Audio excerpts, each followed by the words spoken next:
खाना खानुभयो? बिहान खानामा तरकारी कहाँको खानुभयो? बोर्डर पारीको खानुभयो। तेह्रथुम 5 थरमा उत्पादन भएको तरकारी खान पाउनु भएको छैन तपाईहरुले। हाम्रै पूर्वी पहाडमा उत्पादन भएको तरकारीहरू उब्जाहरू यही मुनि तराईमा झापा सुनसरी विराटनगरमा खान पाइएको छैन। यो दुःखको कुरा हो। यो दुःखको समाधान गर्नुपर्छ र त्यो दुःखको समाधान गर्ने पार्टी बन्न चाहन्छ राष्ट्रिय स्वतन्त्र पार्टी।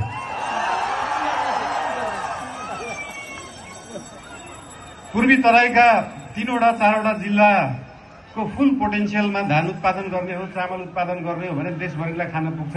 तर विडम्बना यही खान पुगेको छैन। यो दुःखलाई समाधान गर्नुपर्छ र त्यो समाधान गर्ने पार्टी बन्न चाहन्छ राष्ट्रिय स्वतन्त्र पार्टी।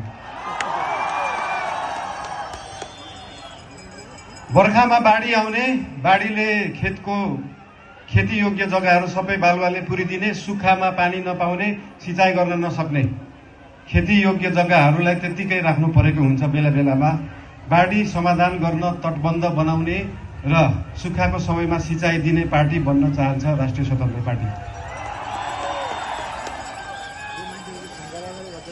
हाम्रो पूर्वलाई देखाएर पनि पैसा कमाउन सकिन्छ, यहाँ उब्जा गरेर पनि पैसा कमाउन सकिन्छ, यहाँ उत्पादन गरेर पनि पैसा कमाउन सकिन्छ। के गरेर पैसा कमाउने भन्नुस् तपाईहरु? यो तीनटै काम गरेर देखाउन चाहन्छ राष्ट्रिय स्वतन्त्र पार्टीले। हाम्रो किराँतहरूको सम्पूर्ण नेपालीहरूको आस्थाको केन्द्र मुकुन्दलुङ, खुवालुङ, पाथिभरा जस्ता ठाउँहरूलाई 77 जिल्लाका नेपाली दाजुभाइ दिदीबहिनीहरूले आस्था राख्न पाउन्, त्यो आस्था देखाउने पार्टी बन्न चाहन्छ राष्ट्रिय स्वतन्त्र पार्टी। समस्याहरू धेरै छन्, समाधान पनि यही छ।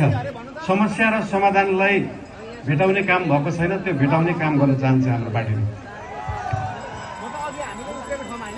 देशकै पहिलो उद्योग कल कारखाना भएको यो ठाउँ हो, यो क्षेत्र हो। यहाँनिर खाने तेलदेखि मरमसलाका फ्याक्ट्रीहरू छन्, इन्डस्ट्रिजहरू छन्। तर जुन बेलामा त्यो फ्याक्ट्रीहरू खुले, त्यो इन्डस्ट्रीहरू खुले, त्यसपछि नयाँ खुलेका छैनन्। नयाँ फ्याक्ट्री खोल्नु पर्यो भने 10वटा नेतालाई ढोग्नुपर्छ, 10वटा कर्मचारीलाई फकाउनुपर्छ, अनि बल्ल बल्ल फ्याक्ट्री खुल्छ र त्यो फ्याक्ट्री चलाउन थालेपछि चन्दा आतंक सुरु हुन्छ। अब त्यो पर्दैन। त्यो नपर्ने गरी व्यवस्था बनाउन चाहन्छ राष्ट्रिय स्वतन्त्र पार्टीले।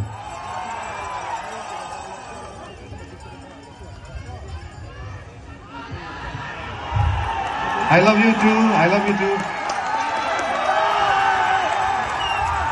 I love you too. 3, 4. विश्वको पहिलो तीर्थस्थल कुन हो थाहा छ तपाईहरुलाई? हाम्रै बाराहा क्षेत्र। यो हामी नेपाललाई पनि कतिलाई थाहा छैन। त्यो थाहा दिन चाहन्छौँ। त्यो थाहा दिने मान्छे बन्न सकौँ, त्यो थाहा दिने पार्टी बन्न सकौँ, त्यो थाहा दिने सिस्टम बन्न सकोस्। अस्ति हामी त्यो बाराहा क्षेत्र घुम्दाखेरि उदयपुरका विभिन्न ठाउँहरूमा पनि पुगेका थियौँ। उदयपुरको त्यो कोस्टल एरिया हेर्दाखेरि इन्डोनेसियाको बाली, मालदिव जस्तो विकास गर्न सकिन्छ कि जस्तो लाग्यो। त्यस्तो विकास गर्ने पार्टी बन्न चाहन्छ राष्ट्रिय स्वतन्त्र पार्टी। यता पिउने पानीको पनि धेरै समस्या छ। धरानमा पिउने पानीको डिपिआर पहिले भएको थियो, त्यो डिपिआर भयो, त्यो खानेपानीको व्यवस्थापन कोशीबाट मेकानिकल लिफ्टिङ गरेर धरानमा पानी ल्याउनलाई लगभग 5-6 अर्ब लाग्छ। तर सायद यहाँका जनप्रतिनिधि त्यो सरकारमा पुगेन होला, त्यहाँको पार्टी पुगेन होला। कुन पार्टी पुग्छ अब त्यो सरकारमा? यो भेगलाई त्यो पिउने पानी खुवाउने पार्टी बन्न चाहन्छ राष्ट्रिय स्वतन्त्र पार्टी। तपाईलाई थाहा छ नेपालको 60-70% फुटबल प्लेयर कहाँबाट निस्किन्छ? यही पूर्व क्षेत्रबाट निस्किन्छ। तर फुटबल प्लेयरहरूलाई उत्पादन गर्नलाई, त्यो ग्रासरुटको फुटबललाई विकास गर्नलाई, त्यो खेल मैदान विकास गर्नलाई अहिलेसम्म सकिएको छैन। एउटा स्टेडियम बनाउन सकिएको छैन, ग्रासरुट लेभलको ट्रेनिङ सेन्टरहरू बनाउन सकिएको छैन। त्यो ट्रेनिङ सेन्टर बनाएर त्यो फुटबल विकास गर्नलाई आज गरेको हाम्रो इन्भेस्टमेन्ट 10 वर्ष पछाडि देखिन्छ। एउटा फुटबल प्लेयर राम्रो बन्नलाई कम्तीमा पनि 10,000 घण्टा प्र्याक्टिस गरेको हुनुपर्छ।